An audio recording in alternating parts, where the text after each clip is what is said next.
Mayor Saravanan மீது அடுத்தடுத்த புகார்கள் கூறப்பட்டு வரும் நிலையில் ராஜினாமா செய்ய சரவணன் முடிவெடுத்திருப்பதாக தகவல் வெளியாகியிருக்கிறது.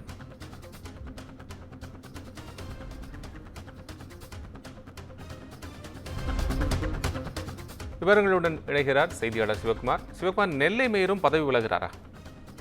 அதாவது நெல்லை மாநகராட்சி அப்படிங்கிறது ஒரு பழம்பெருமை வாய்ந்தது. எப்படின்னு பாத்தீங்கன்னா 94ஆம் ஆண்டு உருவாக்கப்பட்ட இந்த மாநகராட்சியில இதுவரைக்கும் ஏறத்தாழ 10 முதல் 12 மேயர்கள் வரை இருந்திருக்கிறாங்க.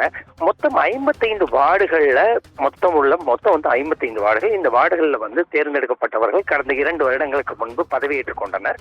அதாவது தேர்தலில் வெற்றி பெற்ற உடனேயே பாளையங்கோட்டை எம்எல்ஏ-யான அப்துல் வஹாப் என்ன பண்ணாருன்னா, தனக்கு வேண்டப்பட்ட யாராவது இருந்தா கொஞ்சம் கொஞ்சம் எளிதாக வேலைகள் நடக்குமே அப்படின்னு நினைச்சிட்டு என்ன பண்ணாங்க, 16வது வார்டுல போட்டியிட்ட சரவணன் அப்படிங்கிறவரை மேயரா தேர்ந்தெடுத்தாங்க. அதே மாதிரி பாத்தீங்கன்னா 1வது வார்டுல உள்ள ராஜு அப்படிங்கிறவர் துணை மேயராக தேர்ந்தெடுக்கப்பட்டார். தேர்ந்தெடுக்கப்பட்ட நாள் முதல் ஓரளவு பிரச்சனை இல்லாம போயிட்டு இருந்த நிலையில கடந்த 1.5 வருடங்களுக்கு முன்பு இவர், அதாவது மேயரான சரவணன் சரவணன் மீது தங்களுக்கு நம்பிக்கை இல்லை அப்படின்னு சொல்லி என்ன பண்ணாங்க, 35க்கும் மேற்பட்ட திமுக மாமன்ற உறுப்பினர்கள் தனித்தனியே தலைமைக்கு கடிதம் அனுப்புறாங்க. கடிதம் அனுப்பிய நிலையில இதை முற்றிலும் மேயர் மறுத்தாரு. இதனை தொடர்ந்து என்ன பண்ணாங்கன்னா 35 பேரும் ஒன்றாக திரண்டு திருச்சியில் இருக்கிற உள்ளாட்சித்துறை அமைச்சர் கே நேருவை போய் சந்திச்சு தங்களுக்கு மேயர் எந்த விதமான ஒரு வேலையும் பார்க்க மாட்டேங்கிறாரு, அதாவது சொல்ல போறாங்க ஒரு அடிப்படை வசதிகள் கேட்டா கூட செஞ்சு கொடுக்க மாட்டேங்கிறாரு அப்படின்னு சொல்லி ஒரு கண்டனத்தை தெரிவித்ததோடு இல்லாம அவர் மேல நம்பிக்கையில்லா தீர்மானம் அப்படிங்கிற ஒரு இது கொண்டு வந்தாங்க. இதனை அடுத்து என்ன பண்ணாங்கன்னா உள்ளாட்சி அந்த அமைச்சர் என்ன பண்ணாரு, இப்போதைக்கு இந்த பிரச்சனையை கொஞ்சம் ஆரப்படுங்க அப்படின்னு சொல்லி சமாதானப்படுத்தி மேலும் தொடர ஆரம்பிச்சாங்க. அதே மாதிரி பாத்தீங்கன்னா தொடர்ச்சியாக நடக்கக்கூடிய அந்த அந்த மன்ற கூட்டத்துல திமுக உறுப்பினர்கள் மேயரை எதிர்த்து கோஷம் போடுறதும், அதாவது மேயரை சுற்றி நின்று கேர பண்றதுமா தொடர்ந்துட்டு இருந்த நிலையில கடந்த 4 தினங்களுக்கு முன்பு பாத்தீங்கன்னா இவர் மாமன்ற கூட்டம் ஒன்று அறிவிச்சிருந்தாரு. அதாவது மாலை 4:30 மணி அளவுல சாதாரண கூட்டமும் 4 மணி அளவுல அவசர கூட்டமும் அறிவிச்சிருந்தாங்க.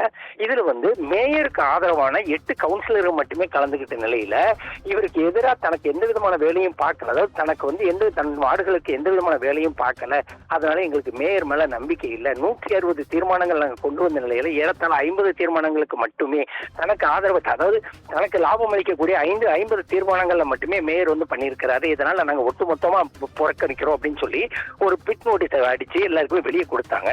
ஏற்கனவே அதாவது இதுவரை பாத்தீங்கன்னா நெல்லை மாநகராட்சியை பொறுத்த மட்டும் 2 முறை நம்பிக்கையில்லா தீர்மானம் கொண்டு வந்திருக்கிறாங்க. இப்ப கடைசியா 1.5 வருடங்களுக்கு முன்னால கொண்டு வந்த நம்பிக்கையில்லா தீர்மானம் மேலிடத்துல இருந்து தலையிட்டதனை அடுத்து என்ன பண்ணாங்கன்னா அதை போரம் இல்லை அப்படின்னு சொல்லி அதை ஒத்திகரிச்சு இவரை கண்டினியூ பண்ண சொன்னாங்க. இந்நிலையில அவர் மேல நம்பிக்கை இல்லை, அதே மாதிரி பாத்தீங்கன்னா தன்னோட வார்டுகளுக்கு எந்த வேலையும் பண்ணலன்னு சொல்லி தொடர்ச்சியா இந்த கவுன்சிலர்கள் தனக்கு எதிரான போராட்டத்தை துவங்கியதை அடுத்து கடந்த 2 தினங்களுக்கு முன்பு சென்னை போயிருந்தாரு. சென்னை போனவர் அவர் அங்க ராஜினாமா செய்யறதுக்கு உண்டான கடிதத்தை கொடுத்திருக்கிறதா தற்போது வரை கூறப்படுகிறது.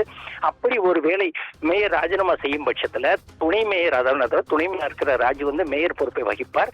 அதே மாதிரி பாத்தீங்கன்னா மேயர் பதவி பொறுத்த மட்டும் ராஜினாமா கடிதம் அப்படிங்கிறது மாநகராட்சி கமிஷனர்கள் கிட்டதான் ஒப்படைக்க முடியும். இப்போ திருநெல்வேலியில இருக்கிற மாநகராட்சி ஆணையர்கள் என்ன சொல்றாங்கன்னா, தனக்கு எந்த விதமான கடிதமும் இது வரைக்கும் வரல, அதாவது இமெயிலாகவோ அல்லது மெயிலாகவோ வரல. ஆனா சென்னையில போயிருக்கிறவங்க, சென்னைக்கு போயிருக்கிறவங்க ராஜினாமா பண்ணிருக்காங்களா என்னங்கிறத பத்தி தனக்கு தெரியாது அப்படின்னு சொல்றாரு. எப்படி ஆகினோ இவர் ராஜினாமா செய்யறதுல உறுதியா இருக்கிறதா சொல்லி மேலிட தகவல்கள் கூறப்படுதுங்க. உங்கள் விவரங்களுக்கு நன்றி.